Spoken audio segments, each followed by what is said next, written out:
The overwhelming majority of movies made in any given year don't tend to stray too far outside the box, because if you want to sell your movie, you probably want to produce something that you know there's actually an audience for. But it's also a huge relief that not all filmmakers are so firmly committed to producing easily digestible work that fits into a tidy, inoffensive box. Every so often, a movie will be announced with a concept or an idea that's just so out of left field, its mere existence feels like a total anomaly. Maybe even a fever dream? Which is very much the case with these upcoming projects. So strap in, bucko, I'm Ewan, this is What Culture, and here are a whole bunch of insane upcoming movies you probably won't believe are real. First up, Matchbox, the movie. So, Hollywood will try and turn anything into a movie. And for concrete proof of that, look no closer than Matchbox, the movie. Apple's new action comedy based on Mattel's Matchbox car toys. Because this is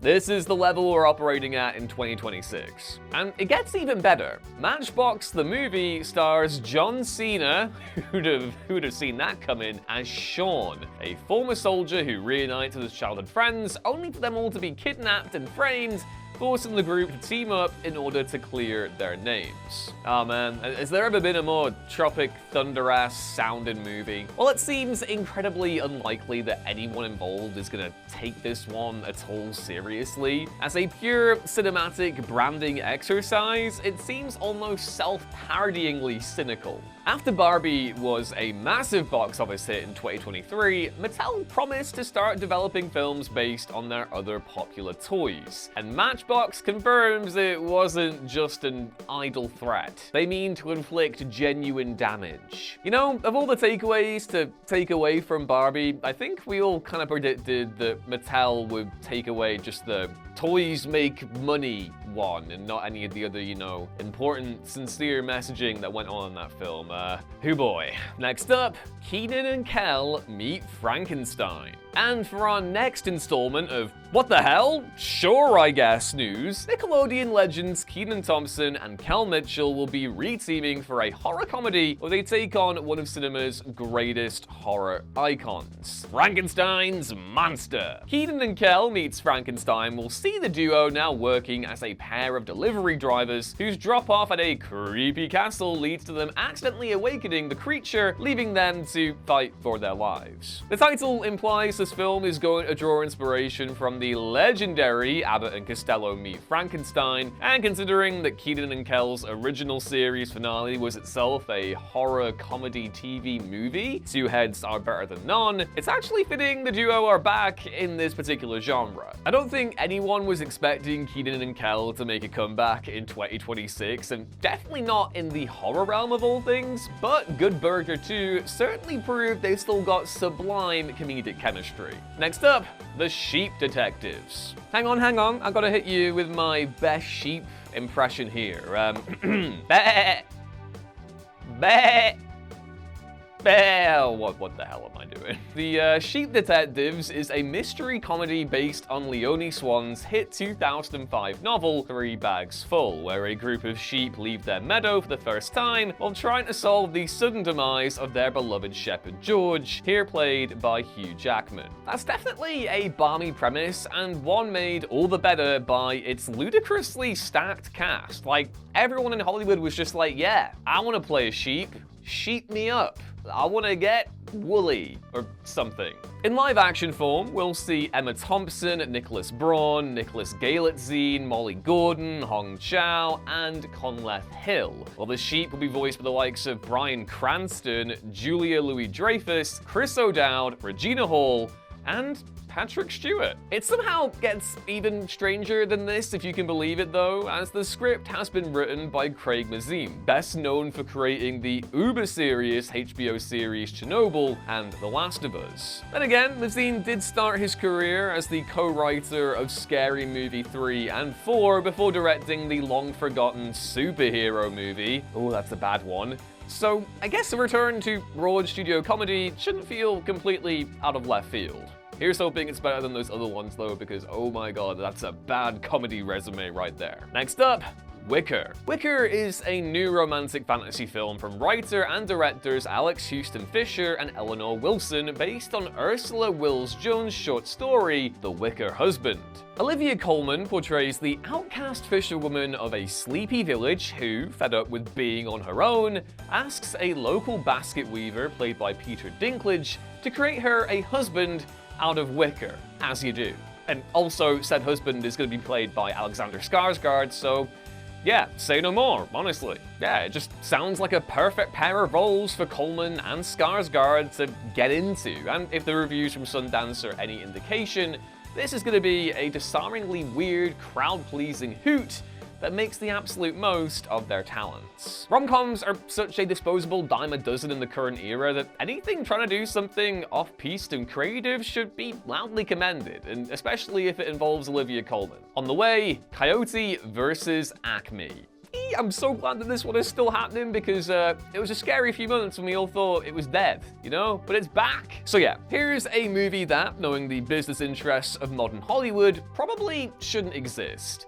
And in fact, it was very nearly deleted from existence forevermore by David Zaslav's Warner Brothers. Coyote vs. Acme is a live-action animation hybrid in which wily Coyote, super genius, sues the Acme Corporation for selling him allegedly faulty products over the years, in turn preventing him from catching the Roadrunner. That's an amazing concept by itself, but it gets better as Coyote vs. Acme is reportedly a parody of that great American filmmaking tradition, the courtroom drama, focused on Coyote and Acme's lawyers, played by Will Forte and John Cena respectively, fighting their respective client's case. Warner Brothers initially shelved the $72 million film in November 2023 in order to claim it against a tax write-off. But following considerable public backlash, including highly positive reviews from filmmakers lucky enough to see it already, the studio allowed the producers to shop it to other distributors. And in March 2025, Coyote vs. Acme was finally acquired by Ketchup Entertainment for release this coming August. And if it's even a fraction as great as its premise,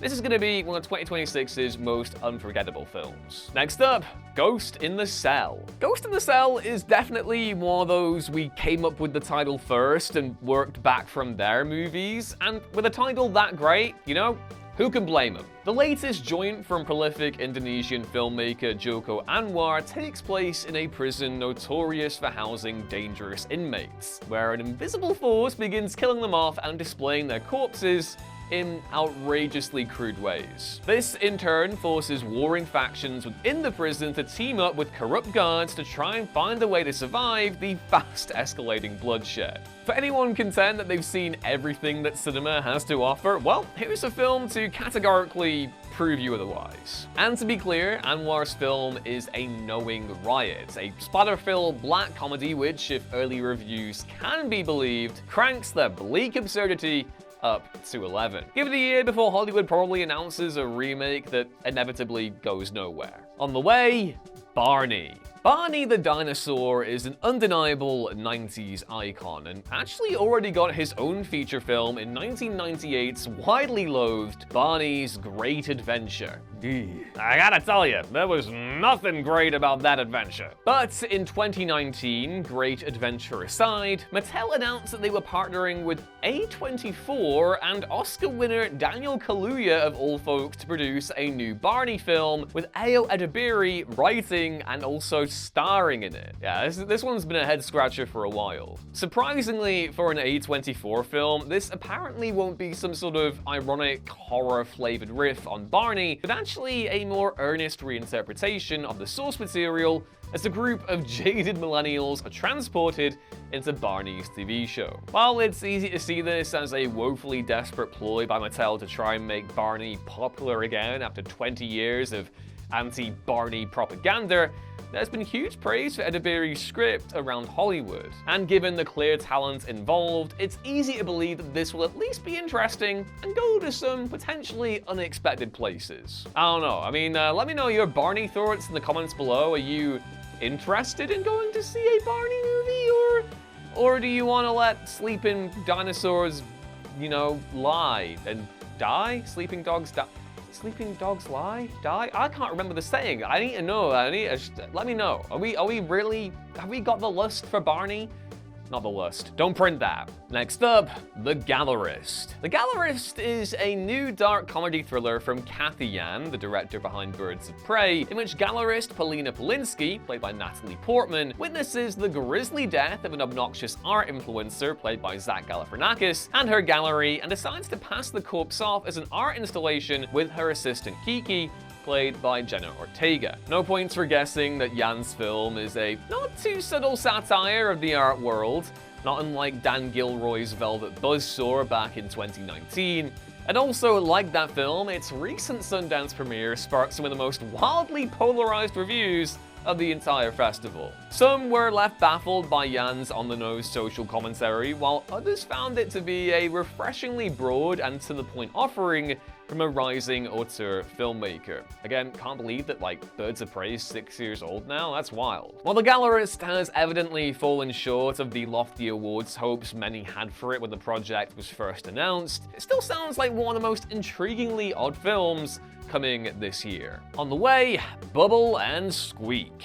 Bubble and Squeak is a dark comedy set in an unnamed Slavic country in which a married couple, Declan, played by Himesh Patel, and Dolores, played by Sarah Goldberg, find themselves pursued by a border agent, played by Stephen Yeun, who suspects them of smuggling cabbages. The horror! Well, in this film's bewildering dystopia, cabbages are a highly controlled, highly illegal substance, leaving Declan and Dolores on the run, all while examining the particulars of their crumbling relationship. Like a cabbage but that's been left in a pot to boil too long and it's all melty and stuff. Now, Sundance may not be the launching pad for innumerable quirky comedies that it used to be, but Bubble and Squeak is one of the more profoundly weird vehicles to debut at the festival in recent years. And yet, despite premiering well over a year ago to, again, wildly mixed reviews and still awaiting a release date, the nutty concept and appealing cast make this a tough one to entirely ignore. If the reviews are any indication at least, you'll never want to hear the word cabbage ever again once the end credits roll. Next up, Ebenezer, A Christmas Carol. Charles Dickens's A Christmas Carol is a seminal enough story that it will surely be readapted into new movies until the heat death of the universe, but this new take from Paramount basically sounds like a Mad Lib that a studio exec accidentally took seriously. Ebenezer, A Christmas Carol is a new adaptation from cult horror director Ty West, starring Johnny Depp as Scrooge, while the ghosts of Christmas past, present, and future will be played by Andrea Riseborough, Tramell Tillman, and Ian McKellen. And the cast itself is rounded out by Rupert Grint, Daisy Ridley, and Sam Claflin. Oh, and the script has also been written by Nathaniel Halpern, best known for writing numerous episodes of trippy sci-fi shows Legion and Tales from the Loop. Yeah, not a single element of this film feels like it coheres with the rest, and that's either going to result in an abject mess or the most impressively creative and left-field Dickens adaptation since The Muppet Christmas Carol. And as my last comment on this, anything can be better than that god-awful Guy Pearce Scrooge adaptation from the other year that was a TV show and they made it all edgy that opened up with someone pissing on Jacob Marley's grave. Yeah. What were they thinking with that? On the way, Toys R Us. Again, allow me to be a little bit self-indulgent here. I just need to do the Toys R Us theme. It's not just a toys all under one roof. It's called Toys R Us, Toys R Us, Toys R Us! I don't know what's going on in my brain. I could do something crazy or something. Or embarrassing. You imagine if I did something embarrassing on camera? That's definitely never happened before. Anyway, moving on, let's get into this stupid Toys R Us movie. Not merely content to make movies based on toys, Hollywood is apparently now making movies adapted from toy stores, because a live-action Toys R Us movie was announced last year, and no, sorry to disappoint you, Jeffrey the Giraffe is not going to have a starring role. While Toys R Us was certainly a cultural staple of the 1990s for millions upon millions of children, a nostalgia piece about the iconic toy store just seems kind of unhinged. Beyond the stomach-churning hail capitalism of it all, A pretty great movie about Toys R Us was released last year that nobody even bothered to watch, and that was Channing Tatum's terrifically dark comedy, Roofman. This new film is said to be inspired by the style and tone of Night at the Museum and Back to the Future, Big, Jumanji, and Barbie. A list of great movies this film will almost certainly be derisively compared to. After all, is there any chance at all that this manages to deliver a compelling story and not just feel like the cynical death rattle of a giraffe that's been on the decline for about 20 years? Hollywood doesn't want to hear it, but the Lego Movie was the exception that proves the rule. Next up, Flush. Who among us doesn't love a single location film that manages to make inventive use of a tight space for maximum suspense? 12 Angry Men, Rear Window, Rope, Buried, and Block, to name just a few. The next movie to join this illustrious pantheon, which also includes Joel Schumacher's Phone Booth, great movie, go watch it, is Flush. An especially unique example of this, given that almost the entire movie is set inside a single toilet stall as a middle-aged cocaine addict finds himself trapped headfirst in War of the Bogs. Finally, a movie that, you know, is actually meant to be watched while you're on the loo. This is a genius move. So yeah, as you can probably guess, Flush is a black comedy of errors about the many horrible things that can befall a person while they're stuck on the loo. And seemingly appreciating the limitations of this good joke, director Gregory Maureen brings it all home inside of a tight 70 minutes. Any longer and you probably get like deep vein thrombosis or something. Better still, it's apparently pretty great too, having won Best Film at genre festivals such as Sitges and Fantasia. Here's hoping this movie isn't gestating in the bowel of production for too long. Next up, Labubu. Oh man, take me back to the toilet movie. I preferred talking about that one. It might make slightly more sense than a Toys R Us movie, but is there anyone here at all really chomping at the bit for a Labubu movie? Let yourselves be known in the comments so we can all collectively shame you. Sony recently announced their partnership with Chinese toy firm Pop Mart to deliver a film based on their ludicrously popular range of collectible plush toys. Yeah, if you can't guess from my overall lack of sincerity here, it's really tough not to roll your eyes and groan loudly at the sheer lack of imagination going on here. At least until it was announced that the Labubu film will be directed by the great Paul King, who delivered above and beyond expectations with both Paddington and Wonka. While there is admittedly a tad more to Labubu than the toys, given that it was originally a story series produced by illustrator Kae-Sing Lung with a basis in Nordic folklore, even a filmmaker as inventive as King might struggle to, earn his keep with this one. And that's without even broaching the fact that Labubu's popularity has already cooled quite a bit, and who knows if anyone will care about them at all by the time the film finally releases a few years from now. Honestly, the relief here is that it's not a Funko Pop movie, but my god, I think this is probably the first time where Paul isn't gonna go off King. Next up, Air Bud Returns. Why have they titled this one like it's Batman? Why? What are they doing? In addition to death and taxes, there is apparently one other certainty in life.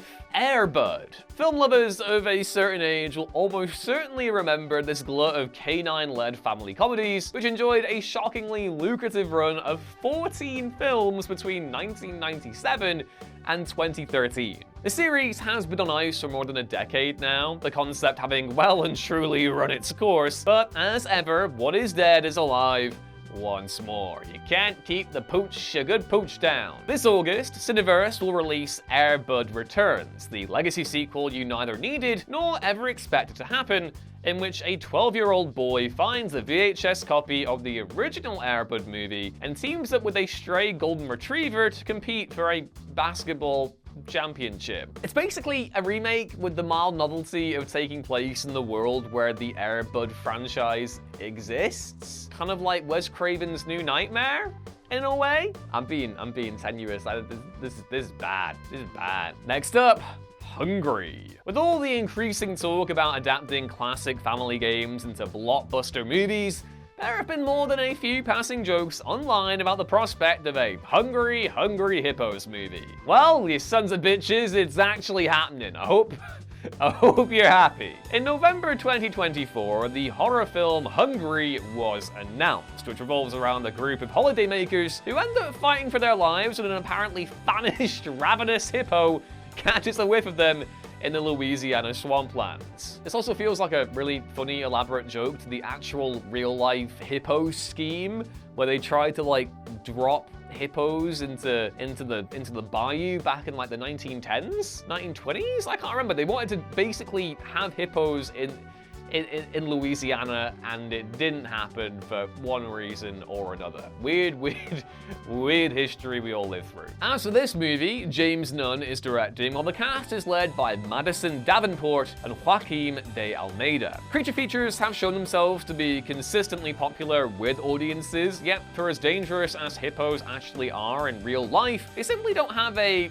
ferocious enough reputation in the collective consciousness to make it seem like this is a dynamite idea. Either way, the fact that the film's title is very clearly leaning into the bit and winking at the audience suggests that this isn't a monster flick that's gonna take itself one iota too seriously. Next up, a Jessica Rabbit movie. As successful as the brilliant Who Framed Roger Rabbit was, it's actually pretty damn refreshing that the envelope-pushing fantasy comedy hasn't had a single sequel or spin-off in the near 40 years since its premiere. Many attempts have been made, though none have made it to the production stage, and frankly, it's probably just as well, especially with director Robert Zemeckis' late career output being so frustratingly spotty. Also, we lost Bob Hoskins a while back, and yeah, I can't imagine anyone else stepping into his shoes. However, back in November, Roger Rabbit creator Gary K. Wolfe revealed that the rights had finally reverted to him, and he was currently hard at work developing a live-action Jessica Rabbit film based on his 2022 book, Jessica Rabbit, Serious Business, or Serious Business. And while the book was well received as an origin story for the character, the live-action part of the pitch is maybe tough to make sense of. Jessica Rabbit's entire appeal is that she's an animated caricature of a flesh and blood femme fatale, and trying to realize her in tangible terms seems almost destined for failure. We can only hope that Wolf means the film will have a live-action base with integrated animated elements like the original, but Hollywood being Hollywood, they'll probably just push for, like, I don't know, Sydney Sweeney to play a live-action Jessica instead. And also, just considering how much time has passed and all, it might be best to let the world of Roger Rabbit be a cinematic one-off. And no, I'm not saying that because I'm terrified at the prospect of Judge Doom coming back and haunting me in my dreams. Why would you suggest that? Next up, The Goblin. Never accuse A24 of just playing it safe, because their new film, The Goblin, sounds like an absolute riot. The feature debut of filmmaker David Mickelson, The Goblin has been described as quote-unquote Ted meets E.T., and is said to be a buddy comedy revolving around a goblin and his unexpected team-up with a young man. Just a little guy meeting a little guy, you know? That's what the movie's about. The $6 million feature will portray the Goblin with a practical puppet, which Mickelson himself assured was anatomically correct. Good, I was really worried the Goblin wouldn't be anatomically correct, and that would have been a complete deal breaker for me. But this all gets even stranger when we start talking about casting.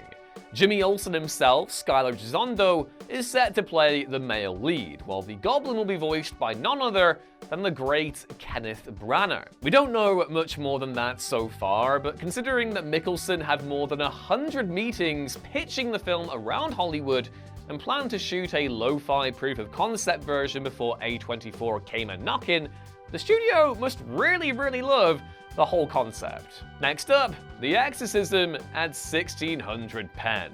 Back in January, Blumhouse announced that they were developing an adaptation of the hit comic book series, The Exorcism at 1600 Penn. The original story from Hannah Rose May is a supernatural thriller set in the White House as the newly elected President of the United States, who also happens to be the nation's first female commander-in-chief, must navigate a demonic battle between good and evil. And you know, if that wasn't enough to deal with, the prospect of World War III is like also looming in the not too far distance, so she's got that on her plate too. Honestly, this sounds like a whole ton of bonkers fun, and a welcome creative riff on the incredibly tired Exorcism movie formula, which Blumhouse itself has helped run into the ground. That said, there is of course the risk here that it'll be too jarring to see like an actually competent person in the White House, so yeah, it might be a stretch in terms of realism. But if Blumhouse's adaptation is a success, author May has already produced a ready-to-adapt sequel,